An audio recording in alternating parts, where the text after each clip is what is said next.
to Maurice Boland, and he's going to chat to us today, well, about various things. The first thing we've got to mention my favourite television programme. It was at one stage called the Eurovision Song Contest. Then it became political. And Terry Wogan, I've got to say, was magnificent. He was the only one that could carry it. But now it's weird, Maurice. I actually would love to host that show. I think it's more suited to me than Graham Norton, if you don't mind me saying so. I'm not trying to be big-headed about it, but it has that sort of Irish Mickey taking, you know, that saying, the Mickey taking. And Sir Terry was one hell of a Mickey taker when it came to the Eurovision. He used to giggle and laugh at all the votes. But, you know, I loved Terry Wogan as a radio presenter. I wasn't a huge fan of him as a television presenter. I didn't think his talk shows were very good at all, but as a radio presenter, there was very few better. But I had a run-in with Terry Wogan, or Sir Terry Wogan, and it was a bit odd. He used to come on as a guest on my radio show by telephone link. And one day he'd got some award or something, and I called him in the morning and I said, Terry, are you available this evening? He said, what time? I said, 8 o'clock. He said, certainly, no problem at all. So all day that was on the Thera radios advertising, so Terry Wogan's coming on to the Boland show tonight to chat with Morris about, anyway. So that evening I'm on radio and the piece of music comes on. I said, no, we're crossing over to to England, to have my good friend, who I call him my grandfather, Sir Terry Wogan. I'll be back in a moment. Phone was ringing. No answer. No answer. So I came back again. I said, I'm having a little technical problem at the moment. We shall be with you shortly. He put on another bit of Blarney music. Waiting, no answer.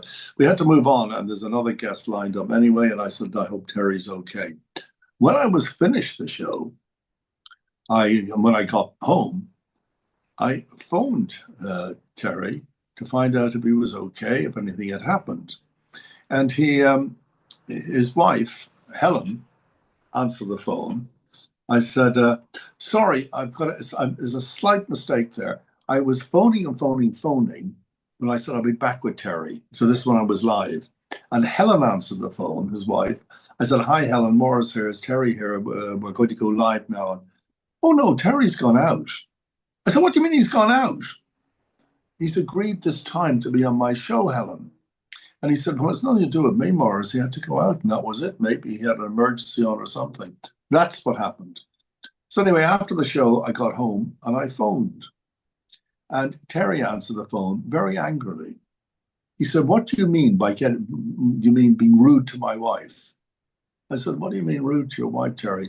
You agreed with me you'd be on my show at 8 o'clock this evening, and you weren't there. He said, Morris, I left a message on your answer phone that I couldn't make it. You see, my answer phone is in my house, not in the studio, and on the Thera studio. So I leave the house to do my show at about 6 o'clock. And he phoned up, let's say 10 past 6, and said, I'm very sorry, Morris, very politely. I had an emergency has just come up, and I need to go, and I have to skip the show. I'm very sorry about that. So here's me angrily. And I said, Terry, I never got the message because I left. And he said to me, don't bother phoning me again. Ooh. And yeah, so there you are. I've had quite a few run-ins with celebrities, but not meaningly, you know. People like Bruce Forsyth. I had a run-in with Bruce Forsyth. It's quite a story, but anyway, there's a few of them that I've had run-ins with, but weren't my fault as such. Well, the problem here is, and a lot of people don't appreciate this, there's a lot of tension with celebrities. They're always looking over the shoulder to see who's next kid on the block. And they work to tight schedules, and there's a lot of nervous tension, Maurice, a lot of competition, and sometimes it gets the better of them. Yeah, I live with that. Don't forget, I am a celebrity. You seem to forget. but with Bruce Forsyth, I Well, it doesn't make a difference. But anyway, there you are. We fell out, and then we made up again before he passed, and we had dinner. So honestly, it's I'm not named. I'm just saying from that story, it wasn't the first fallout I had with a celebrity, and I think there was quite a few of them that I Yeah, had. most of them are fine and really nice folk. But you've got to understand sometimes they go OTT.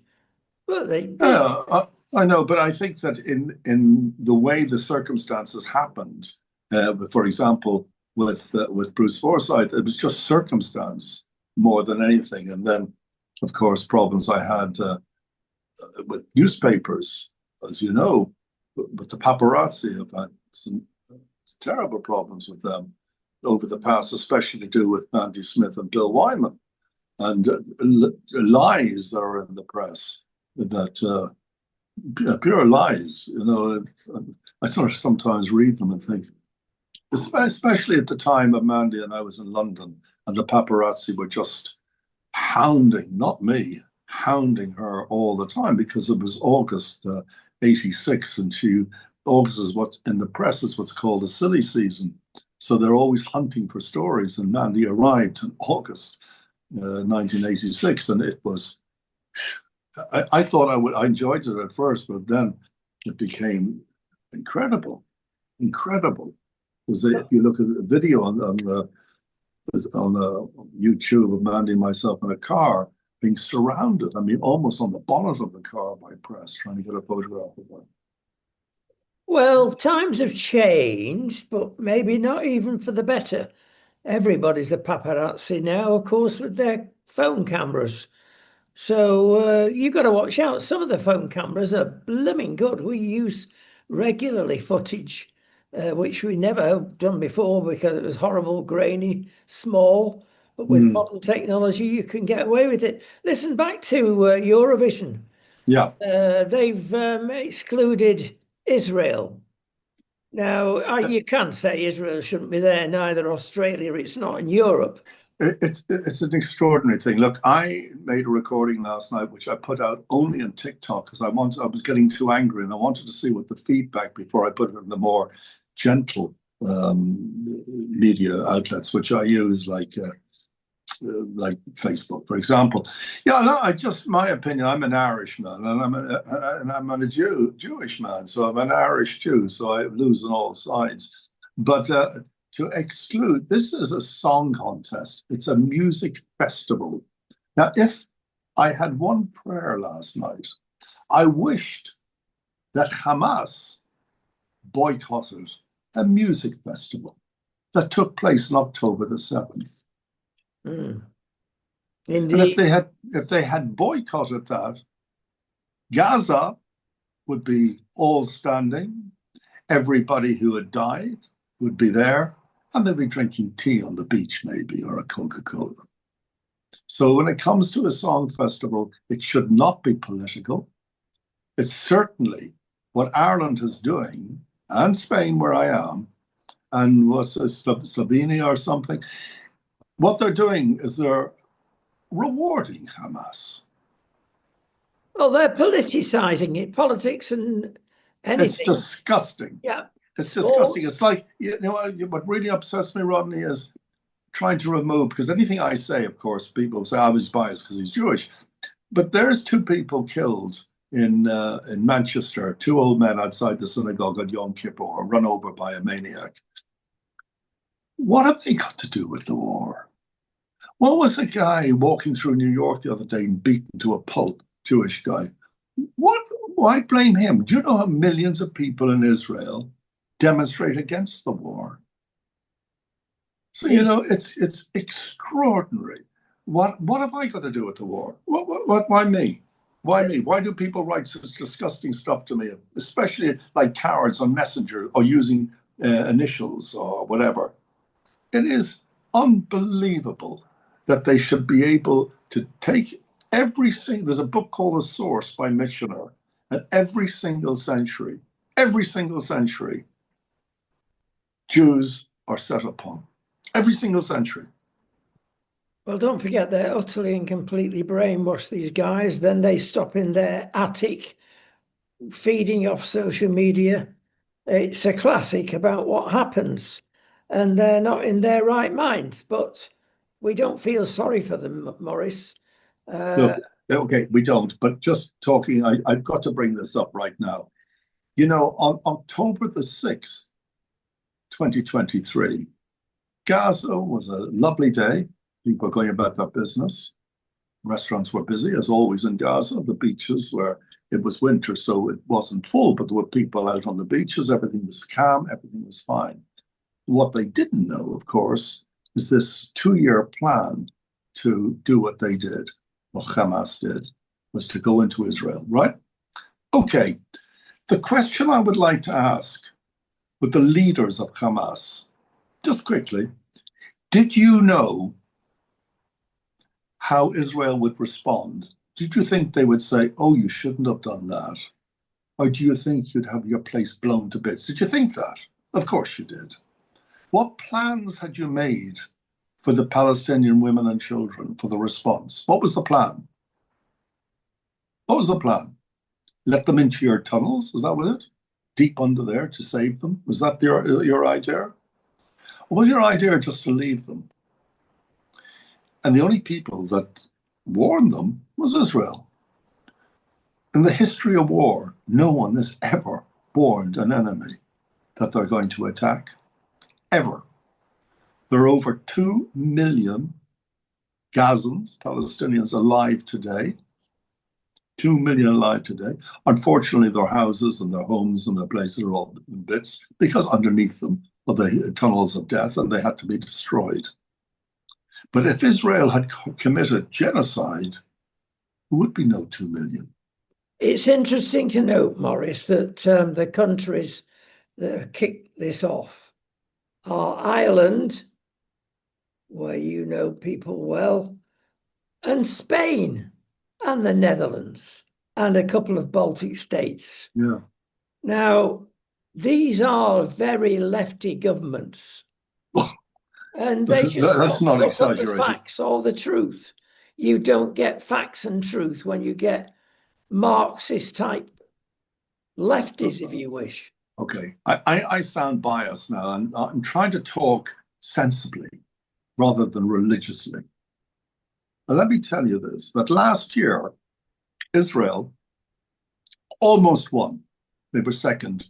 They were points away. Now, the interesting, if you watched it, when it go around all the countries to give their votes, Israel were way down the table. I think sixth or seventh, I can't remember. But then, of course, the Eurovision has changed now in the last 10 years and has the public vote. And the public voted for Israel to go straight up to the top. They were just beaten by somewhere else. So the public were giving their thumbs up to Israel. It's these, I was going to use the word, the F word, politicians that think they're being smart. And what have they achieved? This is what I spoke about this morning on TikTok. What are they hoping to achieve by this? Hatred? Absolutely. They're telling Hamas, you are right. We're boycotting Israel. So what are they hoping to achieve? What is that? You think Israel goes, oh, no, they boycotted and we've got to now leave Hamas alone. Let them keep killing us. Is that what they hope? The bottom line is control. The elites are controlling us and they're lying. They perfectly know that Hamas puts their own people up as a shield and then claims so many people have died. They know that. Yeah. Look, first of all, there is the golden rules there. Every single death reported from Gaza, whether it's on the UN, whether it's on the Irish Independent, whether it's in the Times newspaper, whether it's on Fox or whether it's on BBC, every single death that's reported has to come from the Gaza health authorities. Has to. The Gaza health authorities are run by Hamas. Right. So let's take the figure they always ban around at the moment, 70,000. Could you tell me how many of those are Hamas? 10,000, 20,000, 30,000, 40,000? After all, That's who IDF were aiming at, and they're probably one of the finest trained militaries in the world, recognized. So here we go, human shield. It's a war crime. You will see the Hamas terrorists in full military uniform at any films that are being made, any videos, any TV thing. You'll see them with the green band around their head in full military uniform. You will never, ever see one Hamas dead with a uniform on. And that's what you call human shield. They dress in civvies. So it's extremely hard for the, it's against the law. It's a war crime. Very hard for any army trying to take on the enemy if they're dressed in their civvies clothes. And one other important thing when they talk about children, up to the age of 18, the Palestinians recognize, up to and including the age of 18, the Palestinians recognize them as children. And how many 18-year-olds are pulled into the terrorist thing? So honestly, I hate the war. Let me make this absolutely clear. I wish to God, we pray that the war was over, that no more people were dead. But we've got to remember this nonsense that they say, oh, it didn't all happen on October the 7th, 20. Oh, no, it goes back to 1947. So you think that it's right then? They should have attacked, and they now look at the result of it. Thank God, over 2 million. I think, I might be wrong on this, I think there's more Gazans alive today than they were 2 years ago. I think like 60,000 children are born. Interesting thought. We move on, Maurice. Okay. And we'll get a bit of a lighter touch at the moment. Yeah. Leave people to sort of ruminate there. Spain. We've had a really cold snap, and now we've got a very warm snap. Temperatures in the 20s. Northern Europe now are very jealous of what we're experiencing. But that's one reason that a lot of people are down here, not the only reason. From Britain particularly, people want some freedom, and they go down here. Well, I mean, the weather is sensational today, and I believe tomorrow as well. I've got to talking about weather and skies and blue skies, etc. I walked out on my terrace this morning at about 6:30, and the sun was rising, and I noticed two streaks across the ocean in the sky, and I said they look like a jet. What from the back of a jet. What do you call what you call when a jet plane they have the vapor trails. The vapor trails. So I thought that's really odd that hour of the morning. Two, not one, two. So I was out on my terrace again, and I looked. There was about 10, if not, there's one now. There's 10 or more vapor trails, but all from different. There weren't like if there were army jets that you often see the Air Force flying past here, they're quite low and they don't have any vapor trails. But these were really high in the sky. In fact, I even videoed it and put it on my social media for those people because the what you call them, the conspiracy theorists. They think they regard them as chemtrails. Yes, exactly. And they think they're dropping on us and they're controlling our brains. And as we're talking now, up here right now in front of me, there's one going this way and there's one going that way. Two jets up very high. Up very high. I don't know what they are. They're certainly not. There's not that many passenger jets, or unless it's everybody leaving America. There was like at least 10 thing at all different levels, one coming up behind the mountain, but really high. And even now, there's two there now. So there's been dozens over the Mediterranean in the last 10 hours or whatever. It'd be interesting just to see what it was all about. Well, yeah, the chemtrail thing, of course, is the theory that nasties are being put in the sky and we're all going to die. Yeah, exactly. It's rubbish. Yeah. It can be proved that all that's coming out the back of that aeroplane is literally humidity. This is water vapor. And you can easily prove it yourself, actually. If you see one of these trails across the sky, quite often it suddenly stops. Yeah. And a few inches further on, it'll start again. Now, there's a reason for that. They hit a dry patch in the upper atmosphere. where vapor is not made. But of course, you can't convince these people. No, they're seeding the atmosphere. Sorry, doesn't work. They're the same people who think that Princess Diana was murdered, but we won't go into that today, will we? There's just another little thing I want to say. I can't leave you without my trumpet. I have to have my trumpet. And I had such a laugh last night, or was it this morning, with the news? I couldn't believe it. Take a stage with an audience, beautiful stage with an audience, and the head of FIFA, who's in America at the moment, is talking.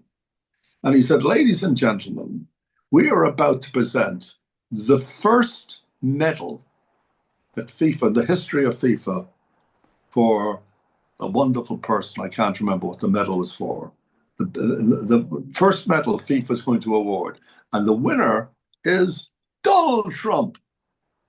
I never thought we'd get into this length Of of course we program are. without the Trump coming up. Exactly, I've said we have the trumpet. So he comes out on stage like, oh, really? Because, he didn't win the Nobel Peace Prize. And so he comes out, and then there's a woman comes out on stage with a lovely velvet thing with the medal on it to be presented to him. And he leans forward, I'll have that, thanks, and put it around his neck. I thought it was like a comedy show. So right now, before we got together just now, I'm writing a story, a little story, about a little boy called Donnie. And he's in school, and he expects he's going to win the Pupil of the Year award. This is a story by MB, by me. He's going to win the Pupil of the Year award, but he never wins it. A little black kid gets it, and he wants it. So his parents had to arrange that he gets a special medal based on a true story. But I haven't been. I'm going to start. You've got a vivid imagination. I'll tell you something, Maurice. We said earlier on, or I did, don't mix politics with sport or entertainment. This is a prime example. Who are these FIFA? Billionaire, I was told this morning, is crooked as hell. Yeah. And him and Donald are inseparable. We move on quickly. I'll tell you what, we're going to concentrate a little bit on Spain because we're here. And two bills are going through the Spanish Parliament at the moment. One is about EVs, electric vehicles. Yeah. Because, like in so many countries, it's not taken off. The elites have got in there, but they want to persuade us that we're wrong and they're right. The big thing here, of course, is the worrisome thing if you're driving from Madrid to Malaga, as an example, then you're panicking the whole time. Is there somewhere we can charge on the motorway? You could be, absolutely. Absolutely. Well, in my business, in the real estate, you could never drive an electric vehicle ever. You're doing maybe in Sota Grande one moment, down to Malaga the next, and up to this in one afternoon. You could never. I mean, the answer to all of this is hybrid. Hybrid is the perfect answer. It's petrol and electric. That helps, but frankly, all this nonsense, people forget. Where's the electricity come for putting in the vehicles in the same time?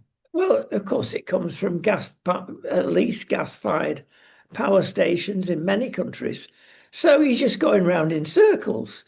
But apparently, they're going to increase the amount of money to be paid instantly. You buy an EV from a garage, because in the past in Spain, you've got to apply for this through the bureaucratic hoops.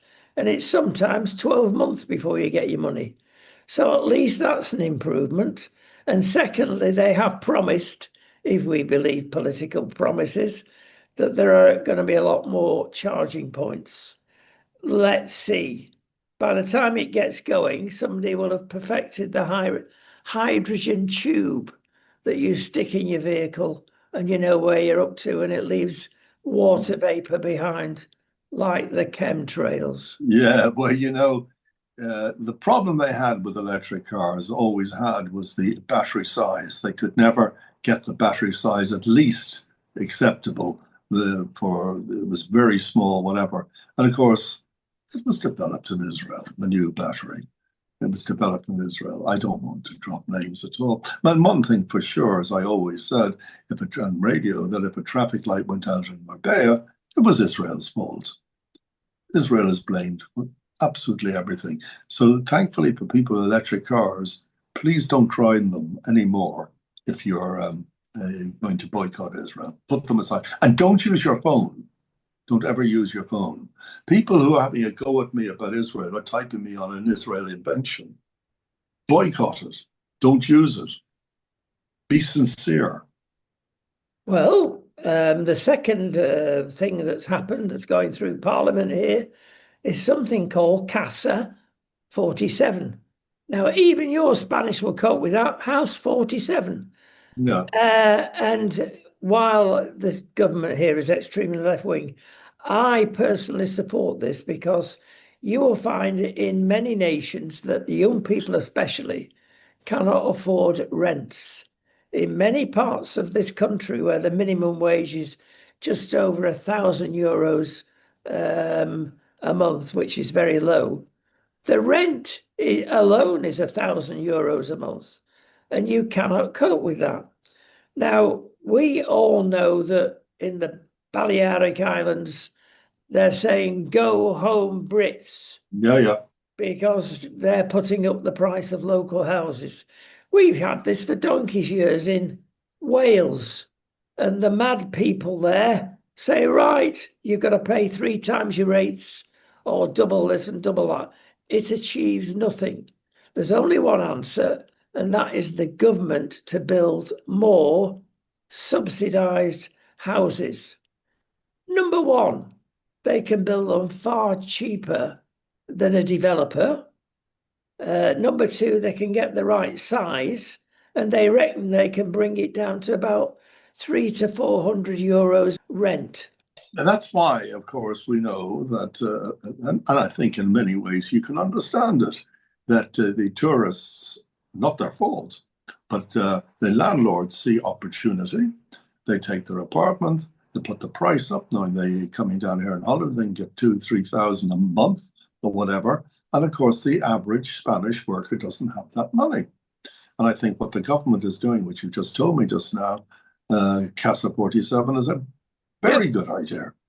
Very good idea. I certainly go along with that. In fact, tell them I'll vote for them if they stop their stupid thing on the Eurovision. Say Maurice Boland will vote for you if you take this nonsense out of the Eurovision. Anyway, when is the last time Spain won the Eurovision? Quite a few years ago, isn't it? When's the last time Ireland won it? Maybe 20, 30, 20 when is years the ago. last time UK won it? A long time ago. Listen, time has gone. But we must mention a compatriot of yours again. Who? The wonderful Ryanair. Well, everybody bites against Ryanair, against the chief in particular. But it's the most successful airline in Europe. It's the biggest airline, actually, in Europe now. Probably one of the best. It's one of the best. Not because it's Irish. It's not because it's Irish. But it's full of scams, Maurice. It's a taxi. It's a taxi. No, it's the scams. You try and get the charge price for a ticket. It's impossible. You'll be misled on the website. You'll finish up paying twice as much. It's deliberately done. But they brought in something last year, did Ryanair, and everybody thought, oh, a conversion, a change. They brought in a club class, if you wish. If you joined the club and paid up front a nominal amount, you could get cheaper airfares. Well, Ryanair, one of its departments anyway, nearly went bump. So many people joined this because it was straightforward and not a clever ruse for getting more money out of you. They've had to stop it. So the empire does strike back, Maurice, eventually. And these people that are conducting business in clearly a wrong way are caught out. Well, Spain not doing the same thing with the golden visa? They've stopped it. And that was such a shame for people like me in the business. it was a great attraction for people to buy property here. If they spent over 500,000, they would have the golden visa. Now, most of the people who tell them, my clients who got it, they needed to use it in Europe, not just here. And they've stopped it. So there you are. Well, it still applies in some parts of Portugal. We're technically resident in Portugal, as you well know. Yeah. We've taken advantage of this, but they have changed the scheme because they only want the young entrepreneurials in that are going to be doctors and scientists. And Quite on that right. basis, you bring money in and you'll Quite right. attend your scheme. Rodney, just before I let you go, my talking to myself, my little sort of chat, the other day was about realizing I'm getting old, and I would never admit that I was getting old. And the other day, I was out having dinner at a restaurant, and I felt my trousers were flopping. I'm not talking about the waist. I'm talking about the legs. But legs don't stretch. And I thought, something's wrong there. I must have a look. Maybe some stitching or something's come out. So when I got home, I forgot about it. The next day, I was getting ready to go out. Now, when I buy trousers, I bring them to the tailor and I have them shortened. Well, they're always much too long, but I have them shortened just on the shoe, just above it. Tiny bit. My wife always thinks it's too short, but a tiny above the shoe. I'm standing in front of the mirror and they're flopping on my shoe.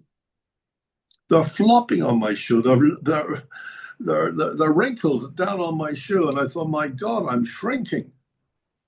And that's what it is. I'm shrinking. Yes, I mean, when you get older, you're supposed to tell more porcupines. Therefore, your nose grows longer. That can No, be. I've got a Jewish nose. I'm full length anyway. No, I think that it's. I think that I'm shrinking. I believe that. And there are certain things I was talking about. Do you know a word that old people use all the time? A word. There is a word old people use, and the word is thingy. Now, when you're Oh, talking to thinky me something, cheek. no, no. Just When you're think. talking, when you're talking to someone and you have totally lost what you, and you say, you know that thingy that you get, or yeah, I was in the supermarket the other day and I was looking for that. What do you call that thingy? It's part of our language, and you don't realize you're using it till someone brings up the subject. Thingy. What was it? Where were you the other day? I was in that. What's that thingy called? It's got four wheels and a steering wheel. What do you call them? So but the thingy. And the other thing that I notice when you get older, when you drop something, you say, is it really necessary to yourself? Is it necessary? Should I pick it up? Or do I really need it at the moment? Or I'll just kick it to where it is. So there's lots of these things. So I love hearing about things about getting older. Now, unfortunately, they apply to me. Gravity is the enemy, Morris. Things start falling off and get lower. So they tell me. Listen, we're going to go. Okay. And we're going to see you next week. We will. I'll see you next week. And let's hope that by next week, well, we're all alive next week. I wake up every morning, someone says tap, and if you feel no wood, you're in for a good day. So let's hope that everything's fine. And especially to you, Rodney, I hope you're healthier and feeling a lot better. Poor Roy's not feeling so well at the moment, but he's going to be fine. Well, there you go. I'll give you a final tip, Morris. Don't look in the mirror in the morning, especially. With that, we will go. See you next week. Okay, thanks, Rodney.